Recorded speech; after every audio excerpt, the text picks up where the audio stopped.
Hi friend, मैं विद्यासागर और आप देख रहे हैं BSK विद्यासागर सिंह के चैनल। तो देखिए, आज की वीडियो में मैं बताऊंगा आपको 10वीं के बाद क्या करना है। 10वीं के बाद कौन सा स्ट्रीम चुनना सही है। क्या आपके लिए आर्ट्स चुनना सही है या कॉमर्स चुनना सही है या साइंस चुनना सही है।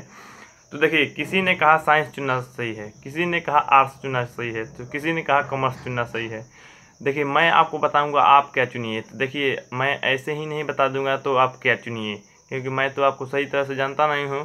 तो देखिए, इस वीडियो को पूरा अंत तक देखिए और आपको पता चलेगा कि आपको क्या चुनना है। तो देखिए, हम बात करते हैं 10वीं क्लास में। आपको जान रहे हैं, आप लोगों को एक तरह से पढ़ाया जाता था। 10वीं का सारा बच्चे को एक जैसा सब्जेक्ट था, सभी को उसी सब्जेक्ट को पढ़ना होता था। लेकिन 11वीं में ऐसा नहीं है, आपको अपने मन लायक विषय चुनने का ऑफर मिल रहा है। तो ऑफर मिल रहा है तो ऐसा ऑफर हाथ से ना जाने दे। यही ऑफर हाथ से सभी बच्चे जान देते हैं। तो इसी तरह से देखिए, खराब विषय अगर चुन लीजिएगा, खराब स्ट्रीम चुनिएगा तो आपका नौकरी नहीं लग पाएगा, आप बेरोजगारों की तरह घूमिएगा। देखिए, आप अपने लिए सही चुनिए।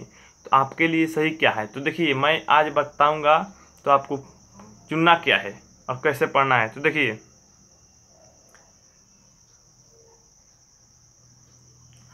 आप लोग जानते होंगे, आपके गांव या शहर में बहुत लोग बेरोजगार रहते होंगे। इसी के कारण ये अपना विषय सही से नहीं चुन पाते हैं, इसीलिए वो बेरोजगार रहते हैं। तो देखिए, 10वीं में आपको 3 स्ट्रीम चुनना होता है, साइंस, कॉमर्स और आर्ट्स। साइंस, कॉमर्स और आर्ट्स। देखिए, साइंस और कॉमर्स का अगले वीडियो में मैं बता दूंगा। इस वीडियो में केवल आर्ट्स के लिए बताया हूँ। देखिए, आर्ट्स कई लोग कहते हैं ये वो लड़के विषय लेते हैं जिसके मैट्रिक में यानी 10वीं में मार्क्स कम होता है। ऐसा देखिए वहम है, ये कोई कहता नहीं है। देखिए, कहने का मतलब इंटेलिजेंट भी लेगा और जो जिसका मार्क्स कम है वो भी लेगा। तो देखिए, मैं बात करूँगा आर्ट्स के।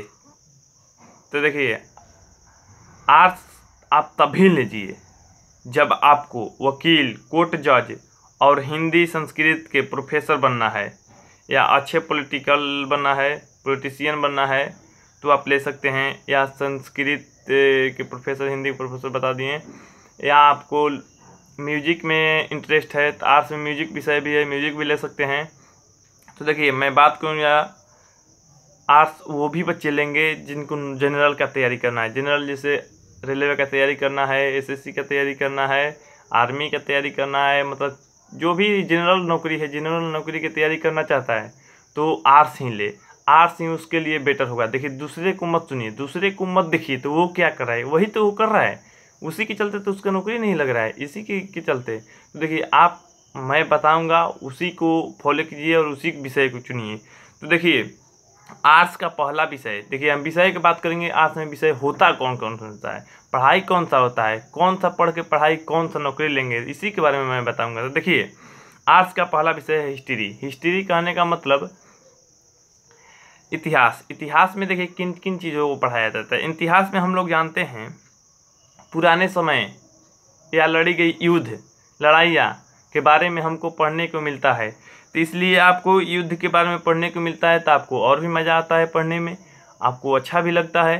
तो ये इतिहास है पहला विषय। बात करते हैं अगला विषय का, यानी दूसरा विषय। दूसरा विषय देखिए इंग्लिश है। इंग्लिश यानी इंग्लिश ग्रामर भी पढ़ने को मिलता है, इंग्लिश भाषा भी सीखने को मिलता है इसमें। तो देखिए, बात करते हैं तीसरा विषय, यानी अगला ज्योग्राफी है। ज्योग्राफी यानी भूगोल, आप समझते होंगे। देखिए, जिसमें पृथ्वी, सूर्य, सौरमंडल, बाढ़ कैसे, क्यों और कैसे आता है, भूकंप क्यों और कैसे आता है, सुनामी क्यों और कैसे आता है, तो इसके बारे में भूगोल में पढ़ने को मिल जाएगा। इसके बारे में आपको साइंस में कहीं नहीं मिलेगा, इसलिए मैं राय दूंगा इसके बारे में आपको जानना है तो आर्ट्स ही लीजिए। आर्ट्स में ये विषय मिलता है, भूगोल। तो देखिए, चौथा विषय है साइकोलॉजी। साइकोलॉजी में क्या है, जिसमें मनुष्य के दिमाग और उसके बिहेवियर के बारे में काफ़ी सारे रोचक तत्व पढ़ने को मिलेगा। काफ़ी तत्व जानेंगे आपकी मनुष्य के बारे में। अगला विषय है पॉलिटिकल साइंस, जिसमें सरकार के रिलेटेड सारे चीज़ें पढ़ने को मिलेगा। सरकार से रिलेटेड सारी चीज़ें मिलेगा, मतलब सरकार से जो भी कैसे बिजनेस होता है, कैसे व्यापार होता है, कैसे देश चलता है, उसके बारे में आपको पढ़ने को मिलेगा। तो आप इसमें इंटरेस्टेड हैं तो आप ये विषय आपके लिए बेटर होगा। देखिए अगला विषय है इकोनॉमिक्स यानी अर्थशास्त्र, जिसमें भारत की गुड्स एंड सर्विस सेल के बारे में काफ़ी ज़्यादा पढ़ने को मिलेगा। ये आपके लिए बेटर है, ये मेरे को भी अच्छा लगता है इकोनॉमिक्स।